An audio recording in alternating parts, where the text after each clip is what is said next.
রাত তখন প্রায় 12:30। কলকাতার পুরনো গলির মধ্যে বাতাস যেন আজ অদ্ভুত ভারী।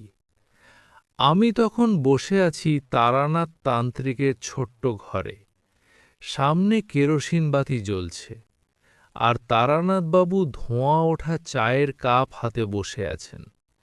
হঠাৎ তিনি ধীরে ধীরে বললেন, তুমি কি কখনো এমন কাউকে দেখেছ যে মানুষ অথচ মানুষ নয়? আমি একটু হেসে বললাম, এ আবার কেমন কথা তারানাথবাবু? তিনি কিছুক্ষণ চুপ করে থাকলেন। তারপর ধীরে বললেন, আজ থেকে প্রায় 20 বছর আগে আমি এমন একজনকে দেখেছিলাম। লোকেরা তাকে পাগলি বলতো, কিন্তু আমি জানতাম সে পাগলি নয়। আমি আগ্রহ নিয়ে সামনে ঝুঁকে পড়লাম। তারপর তারানাথবাবু দীর্ঘশ্বাস ফেললেন। ঘটনাটা ঘটেছিল বীরভূমের এক গ্রামে। সেই গ্রামটার নাম ছিল চন্দ্রপুর। আজও মনে পড়লে গায়ে কাঁটা দেয়। সেই সময় আমি তান্ত্রিক বিদ্যার চর্চা করতাম। একদিন চন্দ্রপুর গ্রামের জমিদার আমাকে খবর পাঠালেন, গ্রামে নাকি অদ্ভুত সব ঘটনা ঘটছে। রাতে কেউ একজন গ্রাম ঘুরে বেড়ায়। লোকেরা বলে সে নাকি একটা পাগলি মেয়ে। কিন্তু আশ্চর্যের বিষয়, যে তাকে দেখেছে সে কয়েকদিনের মধ্যেই অসুস্থ হয়ে পড়েছে। কেউ কেউ তো নাকি মারা গেছে।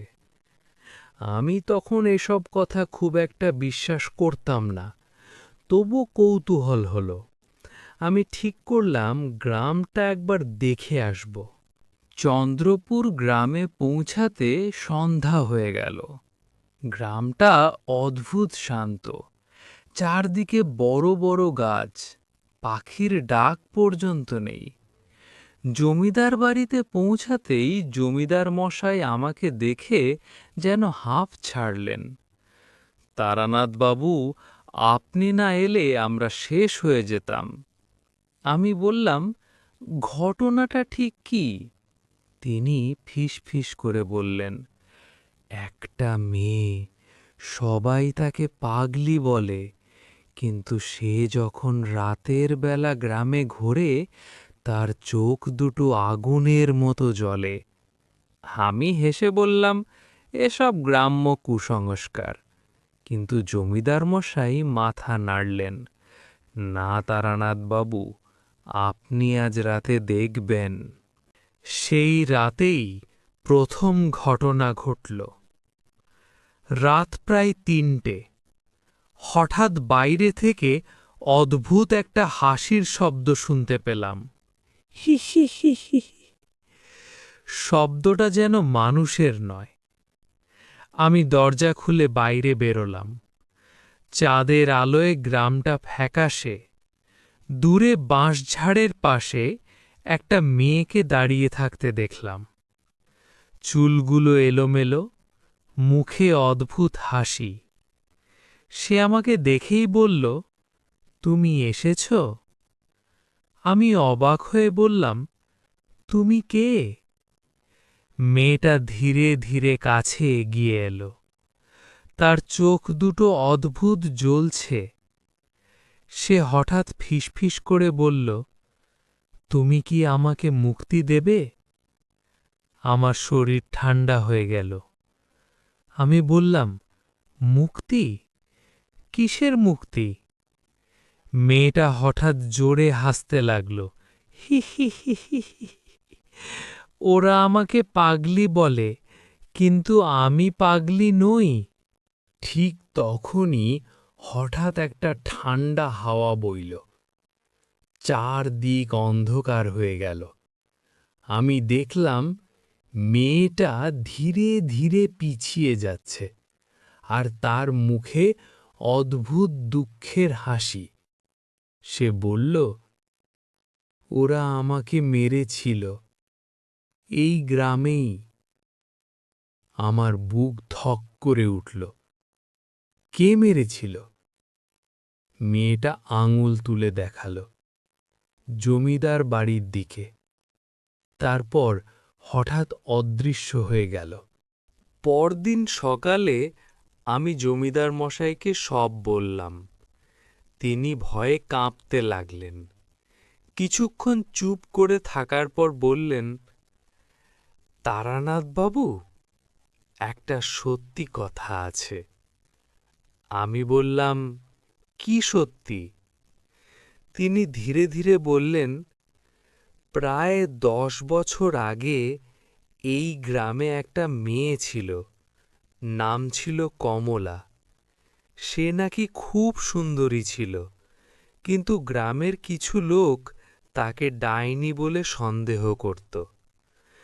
এক রাতে গ্রামের লোকেরা তাকে ধরে নিয়ে আসে, আর জমিদার মশাই মাথা নিচু করে বললেন, ওকে মেরে ফেলে। আমার শরীর ঠান্ডা হয়ে গেল। আমি বুঝতে পারলাম, যাকে আমি দেখেছি সে সেই মেয়েটাই। সেই রাতেই আমি আবার অপেক্ষা করলাম। রাত 3টে বাজতেই আবার সেই হাসির শব্দ। আমি বাইরে বেরোলাম। দেখলাম মেয়েটা আবার দাঁড়িয়ে আছে, কিন্তু এবার তার চোখে জল। সে ধীরে বলল, তুমি কি সত্যিই আমাকে মুক্তি দেবে? আমি বললাম, হ্যাঁ। সে ফিসফিস করে বলল, তাহলে সত্যিটা সবাইকে বলো। তারপর সে আকাশের দিকে তাকিয়ে বলল, আমি পাগলি নই। তারপর হঠাৎ চারদিক অন্ধকার হয়ে গেল, আর সেই মুহূর্তে একটা ভয়ঙ্কর চিৎকার শোনা গেল। পরদিন সকালে পুরো গ্রাম জড়ো হলো। আমি সবাইকে সত্যিটা বললাম। গ্রামের লোকেরা ভয়ে কাঁপছিল। তারা বুঝতে পারল তারা একটা নির্দোষ মেয়েকে মেরেছে।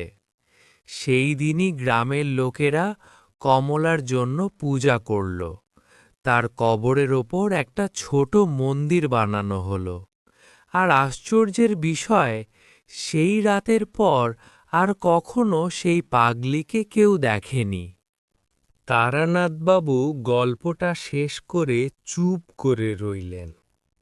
আমি ধীরে জিজ্ঞেস করলাম, আপনি কি সত্যিই বিশ্বাস করেন সে মুক্তি পেয়েছিল? তারানাথবাবু ধীরে হাসলেন, হয়তো।